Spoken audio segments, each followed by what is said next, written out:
What's up, guys? Welcome back to the KRW podcast. We have a lot of stuff to go over right now. So we're going to be talking about the Fast and Furious franchise, my opinion on the Netflix effect, some box office discussions, as well as a lot more. So before we get into that, make sure to like, comment, and subscribe, not only on this video, but on each individual upload that, gives you interest. Anyway, with that being said, let's jump right into it. Okay, guys, the Fast and Furious franchise has been on a bit of a tilt as of late. F10 only made about $704 million at the worldwide box office, and that was on a $340 million production budget, not even counting marketing and distribution.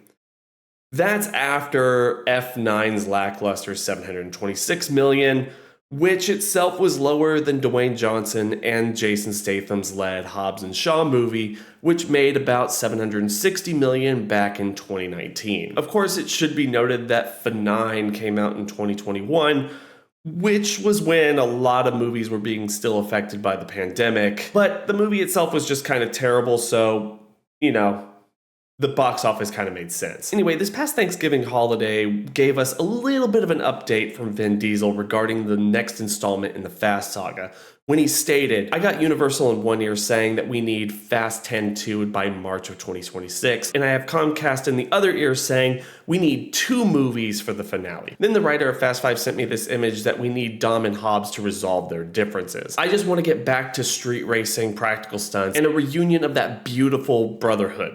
Happy Thanksgiving.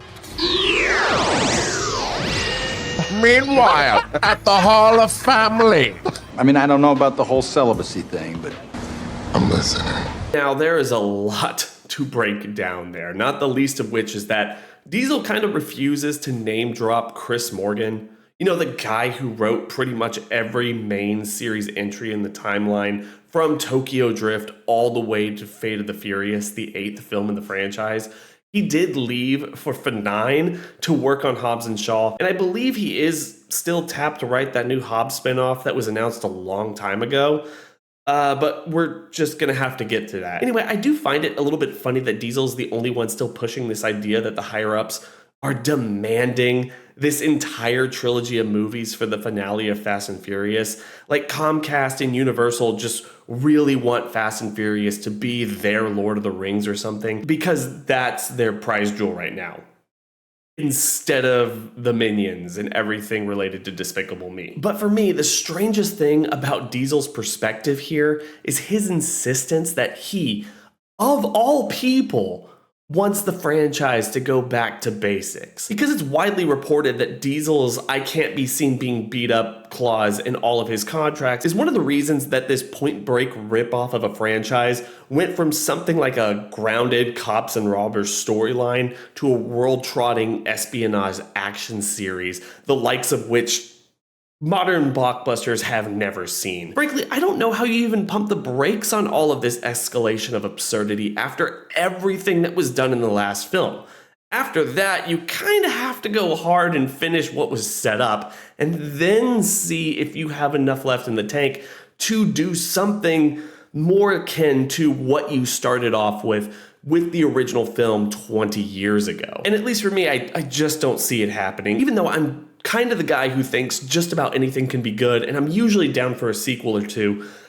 I still think that this series needs to be put on ice for a while. Give it some time to breathe before you allow anybody else to jump into this, and see if any audiences are still willing to watch anything after Fast X2. With all that being said, I wanted to discuss this idea that Chris Morgan, of all people, is trying to tell Vin Diesel behind the scenes that they need to try to find a way to rekindle Dom and Hobbs' relationship, because that's kind of weird, right? Like, I alluded to this before, but Morgan left the mainline franchise after Fate of the Furious and has only gotten involved on the creative level when it comes to the spin-offs that they're creating. And considering the lackluster response of F9 and F10, it seems clear that the mainline series is sorely missing Morgan's input. He might not be the best writer in Hollywood, but the guy kind of knows how to write a compelling Fast and Furious movie. Now, I understand the movie stays pretty much 100% true to your original screenplay. Yep. Well, it's so great to have that kind of a chemistry with a director. And the car went out of the train,